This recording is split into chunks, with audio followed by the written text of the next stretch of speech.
It was a wonderful experience of Shiva Sangan. The Vaikuntha experience. Feeling that it was like a family. In Pune, we experienced some glimpse of what was happening at Shiva's Angan. It is extremely nostalgic experience.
In Pune, we experienced some glimpse of what was happening at Shiva's Angan or the time of Sri Chaitanya Mahaprabhu. Though we were not qualified, but we were allowed to enter that arena.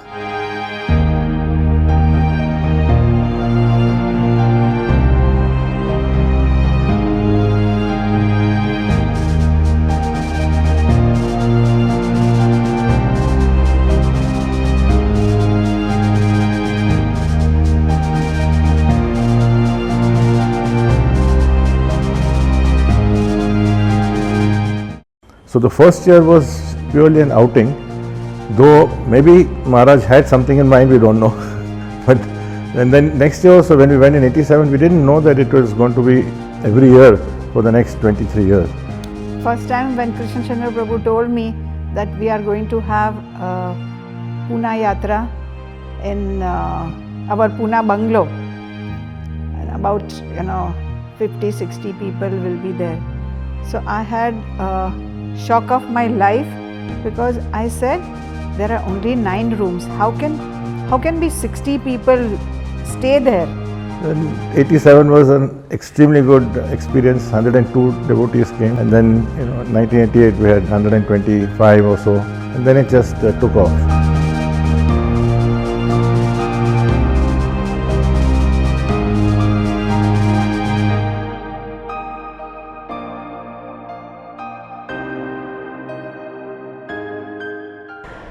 And whenever we would go for Pune Yatra, we would always be going in Koina Express.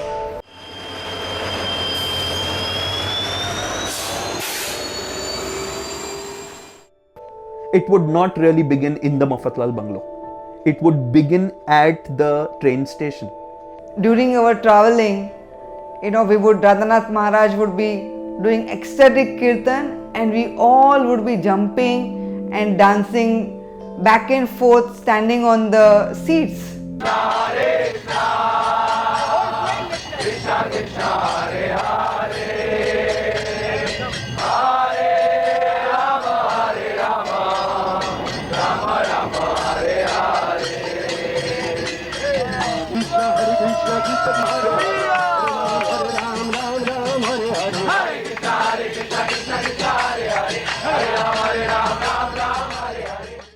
When devotees would come, they would tell me, oh, we had so much fun in the train, and we had kirtan, and Maharaj did like that, and Maharaj said like that.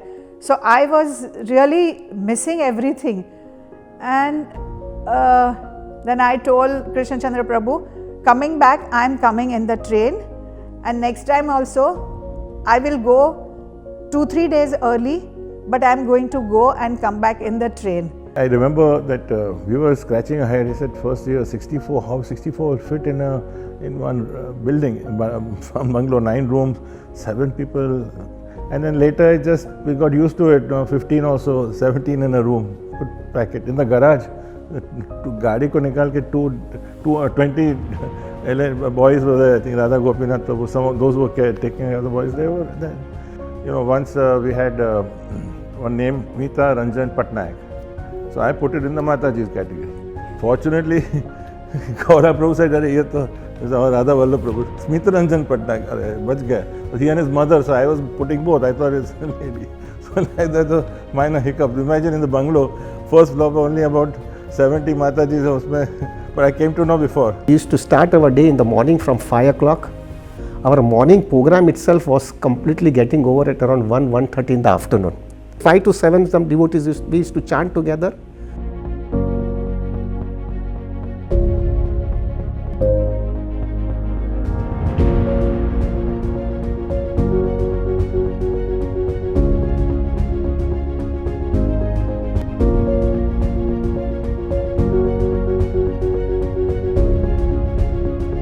He would make it very clear that for these 2 days or 3 days, keep all your other things aside. I am not going to argue with that philosophy.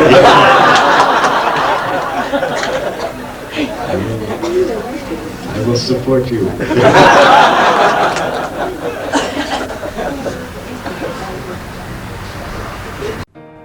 And one very wonderful observation that I could make every year I went to the Pune Yatra, very much synonymous to what we read in the Srimad Bhagavatam in regards to Matsya Avatar.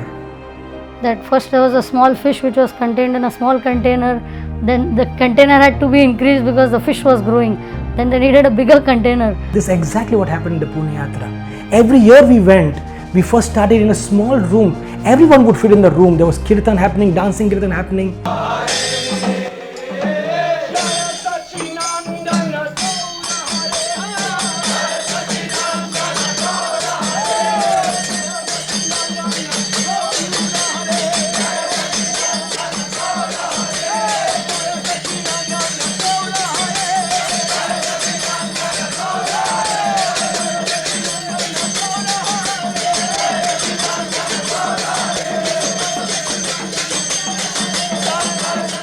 But next year, the number of devotees outgrew that room. We went to the gallery outside and we had wonderful kirtan in the galleries.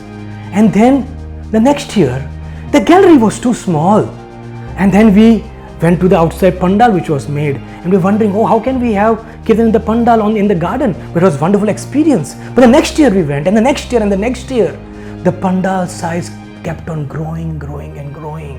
And this is the glory of Pune Yatra. More and more devotees were so much attracted to come to the Pune Yatra because they found so much shelter, so much inspiration, so much association, so much genuine sadhu sangha was available there.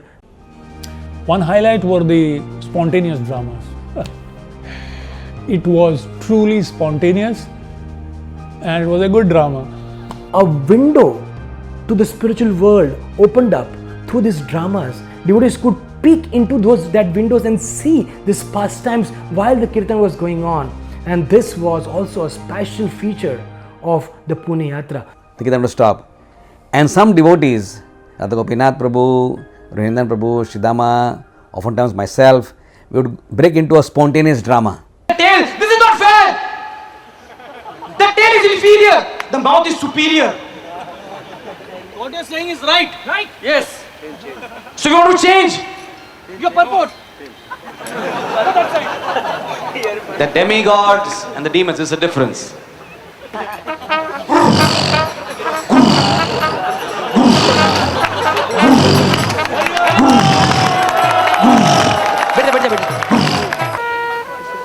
Oh, this is so wonderful. I was experiencing a lot of scratch on my back. Oh, my dear brother Duryodhan! You! What are you doing in my camp? What do you want? Are you afraid now? You want my kingdom? Beg, beg, Yudhishthir, beg. I know you are a beggar. Arjun. Yes, Arjun, I know you are a beggar. Where's your brother Yudhishthir? The parents were packing So Maharaj's room was on the second floor, and it never struck us that okay, he would also need some rest. He would need his time, and we went up to him. We said, Maharaj, please, could you tell us a story? He said, I'm a little busy. Can you wait for me? So he said, yes, Maharaj. So he took us to the balcony. So he just shut the balcony door and he went in the room. So first 5-10 minutes we were just talking. We said, okay, he'll come. Quite some time went, then and we could see everyone was packing, putting the luggage in the bus, and we started getting a little anxious. We said, maybe Maharaj forgot that we are here in the balcony. He's probably gone down. Everyone would leave, and one child was saying that maybe they'll come. They won't find us till they've all left. Nobody will know we are over here. And then we started getting a little anxiety, and then we heard the balcony door open, and then Maharaj put his head out, and we were so relieved to see him. So he said, were you worried? We said, yes, Maharaj, we thought you forgot us here. And so he said, do you think I will ever forget you all? I will never leave you all, and I will never forget you all.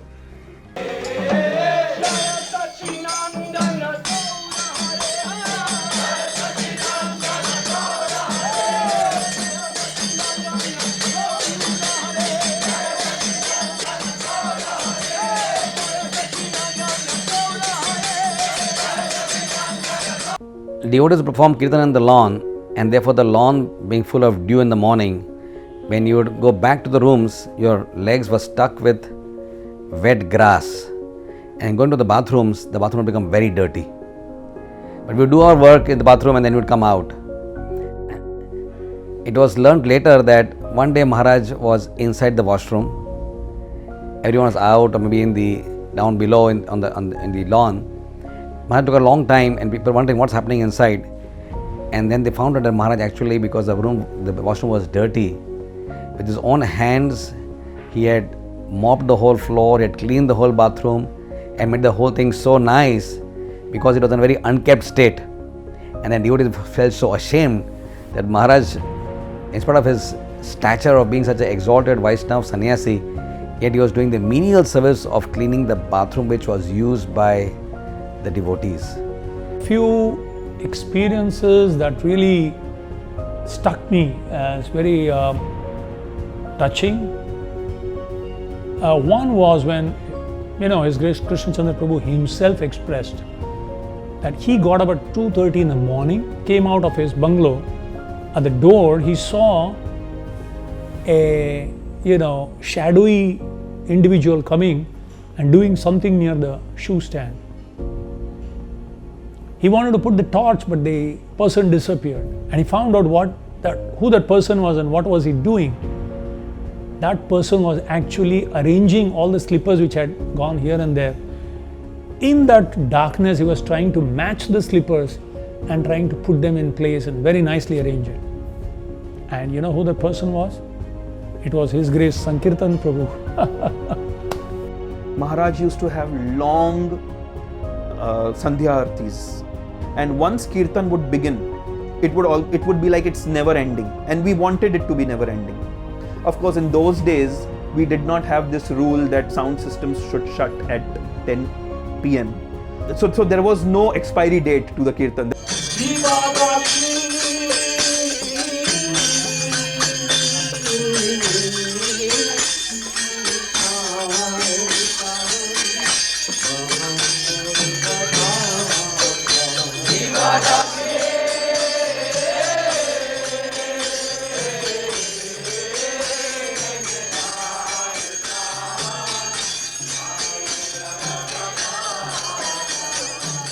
And the kirtans also sometimes would go wild, people would be jumping, dancing, lifting everyone in the...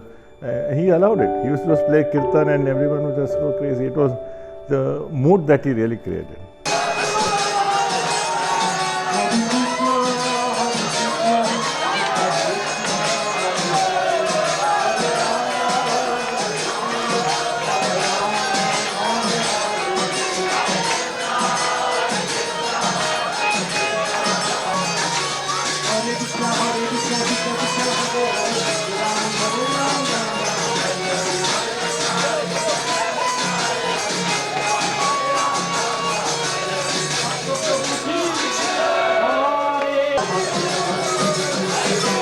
and then Maharaj would do night kirtans.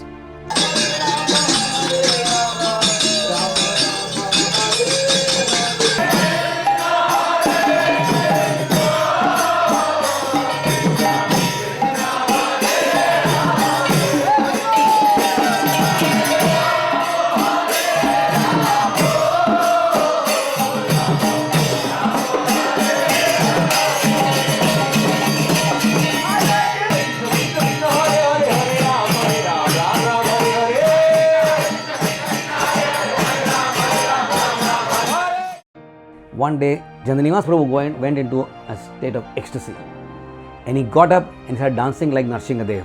He started playing the role as if he is really tearing apart, Hiranyakashipu. So he was constantly in that mood that he's staring. So seeing him, all the devotees surrounded him, and everyone was so joyous, jubilant to see him, so absorbed in the mood of Narsinghadev.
Another thing I remember is the late night candlelight kirtans, where His Holiness Radhanath Swami Maharaj would sit with all the devotees and sing different ragas.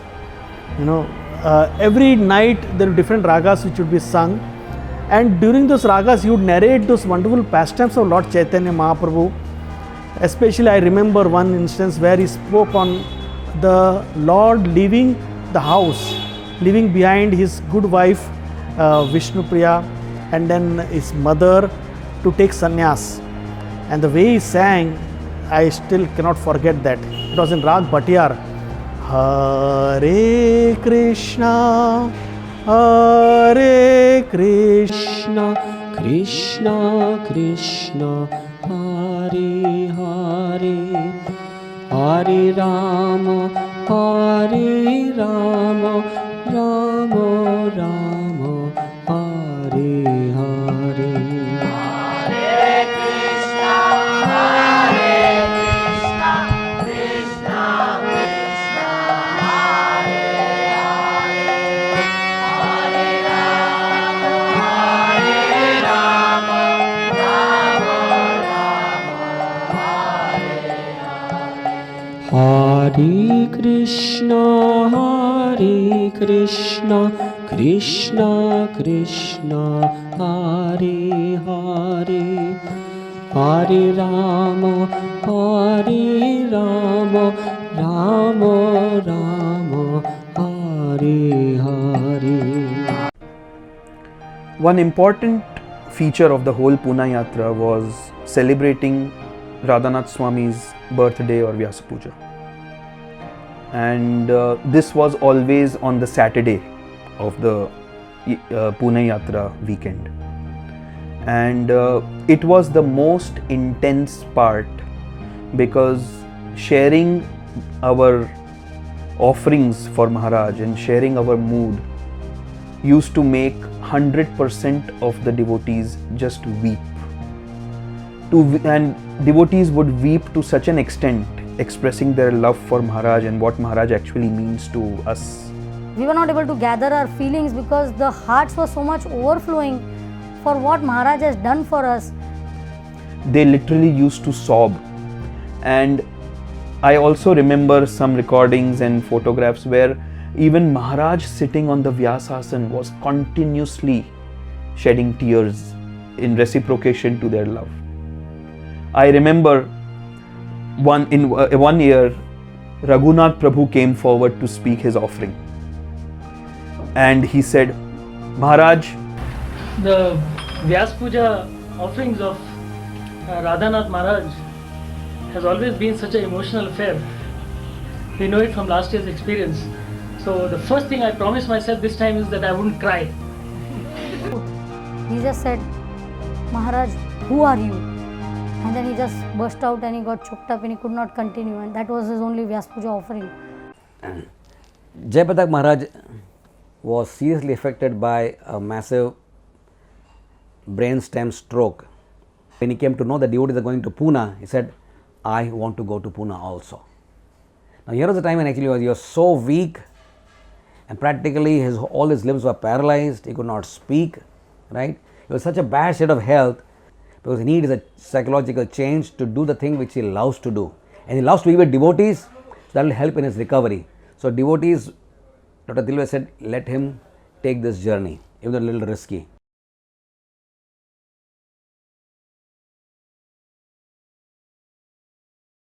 And when he came there, everyone was filled with so much of joy.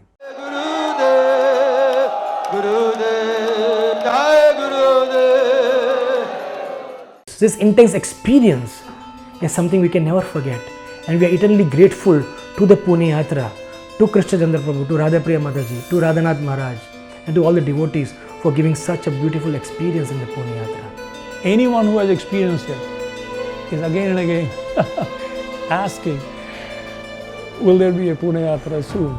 We are really hoping that we can really experience those experiences again and again, because those experiences were really eternal. Please, please, please start this Pune Yatra again. First of all, I offer on behalf of all of the 3,500 devotees who have assembled here over the last 4 days our gratitude to His Grace Krishna Chandra Prabhu and Her Grace Radha Priya Devi and their family for extending themselves with such unconditional love to serve all of the devotees. Arranging accommodations for 3,500 people is not easy. They do it every year. As far as I could see, they're the last people to go to sleep at night and almost the first people to wake up every morning to serve. Always at hand. Krishna Chandra Prabhu is always somewhere near the gate, between the gate and the front door, and Radha Priya Mataji is practically always at the front door, just making themselves available to everyone and anyone. And the amazing thing is they will never take any credit for anything. They'll give all credit to others. And no doubt there has been very, very sincere, selfless efforts of so many devotees to assist them. More this year than ever before. Let us very enthusiastically, with much gratitude in our heart, offer our thanks to Krishna Chandra Prabhu and his family.